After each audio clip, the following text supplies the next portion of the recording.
Well, and if you're in a growing business like my office is, or you're in Mhm. the healthcare business, which is always short staffed because there's not enough healthcare providers, you kind of need to always be hiring. Yeah. Even if you don't think you have a position, you should have an eye out there in case the right person comes along.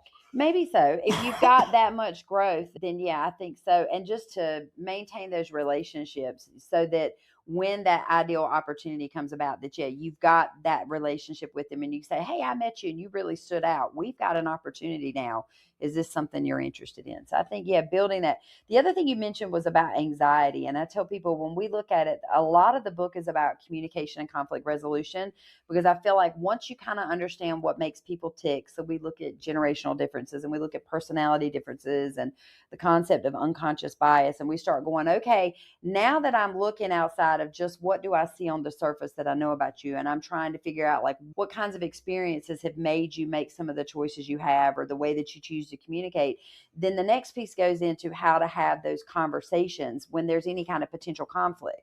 And the anxiety piece has always come up to me. There's a framework that I have written in called the threat response. And it's basically when I say something like, John, we need to talk. And they're like, and then I go, but you know what? It's 4:45. So I'm going to talk to you Monday morning at 8:30. Come to my office. I'll see you here.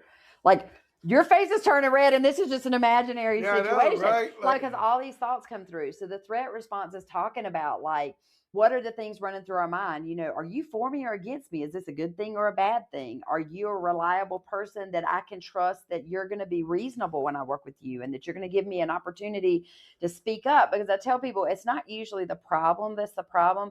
It is anticipating what's coming. That is the problem.